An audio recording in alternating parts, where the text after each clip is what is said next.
After studying law for 3 years and having spent some time with the judiciary, here is my take on Dr. B.R. Ambedkar and his legacy, especially the Constitution of India. Now,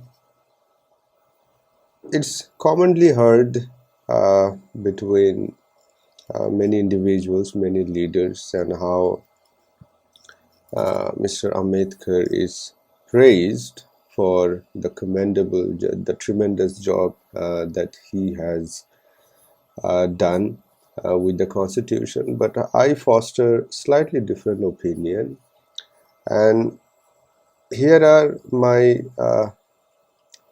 understanding of the top five failure of Mr. Ambedkar and his constitution, though it is not fair to attribute the entire failure to him, because as many of you know that the prelim version of constitution was prepared by Mr. B.N. Rao, who prepared the first draft copy, and then he handed over the same to Mr. Ambedkar for the final what would you say for the final version, for the preparation of the final version. But anyway, since Mr. Ambedkar is attributed or called the father of Indian Constitution, for the sake of this conversation, I'm sticking with his name. Now, the first major failure of Mr. Ambedkar and his constitution is his failure to understand the separation of power doctrine. Many of you know that it's the Montesquieu who actively talked about it and promulgated this idea of a separation of power, and in detail he talked about why it is important. And in fact, there is a very famous quote which is widely used, and it states, I'm going to read it out. It says, when the legislative and executive powers are united in the same person or in the same body of magistrates, there can be no liberty. And if you know our constitution, and if you know how legislative branch and the executive branch operates, then you know that there is zero separation of power. Pretty much every executive branch is operated under a legislative authority or a person of legislative branch. The second failure would be failure to protect the oppressed. Now, I'm using the word oppressed because during that time, or post-independence, the narrative that was promulgated into, or even at that time promulgated into the people, is that the Britishers were the oppressor and we Indians were the oppressed, specifically the common people. Now, I have a lot of argument, I have a lot to say about the entire freedom and the freedom movement, but anyway, if possible, I'll make a separate video for that. But for this particular video, what I'm going to say is this. See, not every people or not every individual was oppressed. If that was the case, I think Mr. B.R. Ambedkar would have never been able to go abroad and does his higher studies, as many of you know how he got his degrees. I think Mr. Ambedkar's main problem was not so much with the Britishers, but with the Indian peoples and their outlook towards the class division and all that. So these people who were, in fact, even for a moment, if I grant you that narrative that Britishers were the oppressors and we were the oppressed, then the people who were really oppressed, they are still oppressed till this date. See, the freedom is mainly uh, is with the common people, the commoners, the regular people who need to, on a day-to-day basis, become a victim or a sufferer of the system of injustice, and that is still the case, as pretty much everybody knows, and probably you also at some point of time have been one. Unless your father is an IS officer or an IPS officer or a political leader, then certainly you wouldn't understand, but otherwise you would know. The third principle is to understand the power dynamic, how power dynamic works. Uh, One thing, if you look at the current Indian uh, politics, what happens is this, switching of politics, individuals or a leader from one party going to another, joining another party, then also a lot of corruption.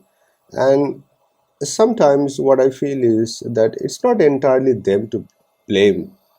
These people, what they are basically just trying to do is they are trying to stay uh, on the power position, and for that they resort to all these various forms of corruption, extortion, and many other activities that they follow.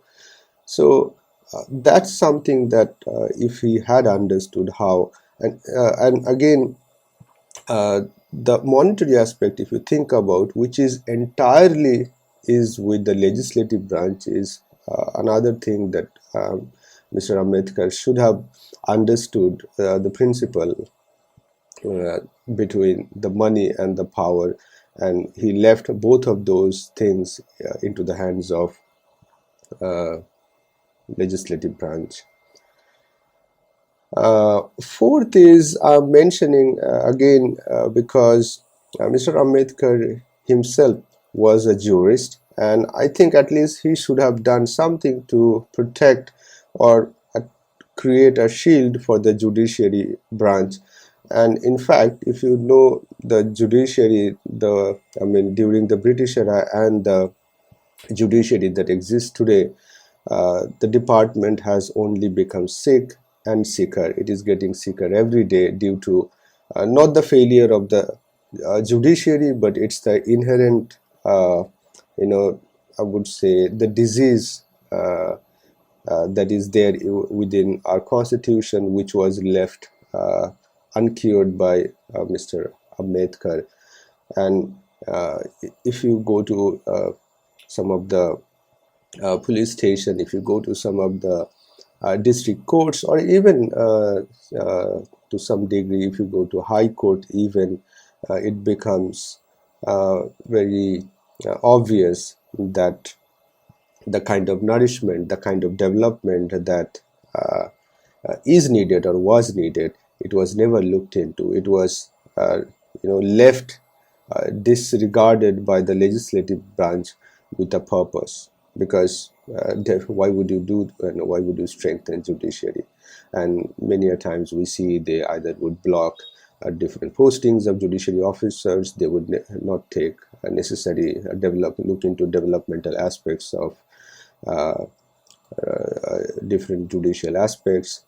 There are many things we can talk about, but anyway, anybody who has been to a civil court or maybe a high court would understand what I'm trying to say. And the last one is the very striking one, which is failure to provide a vision or an objective to the Constitution. I mean, the time when Constitution was conceptualized, I mean, many great constitutions were created even before that. And I do not know what he did.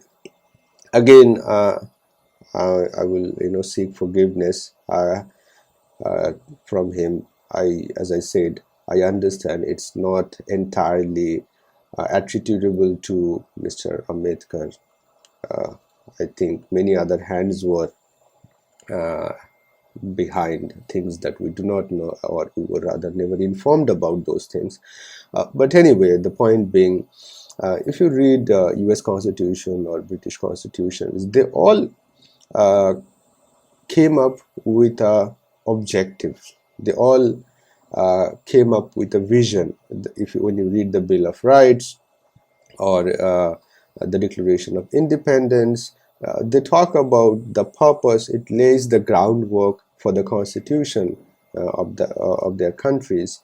And for I do not know, even though our constitution came much later, and how Mr. Ambedkar failed to incorporate a vision or an objective to the constitution. Like every enactment, if you read, there will be an objective session which talks about what is the objective of that statute.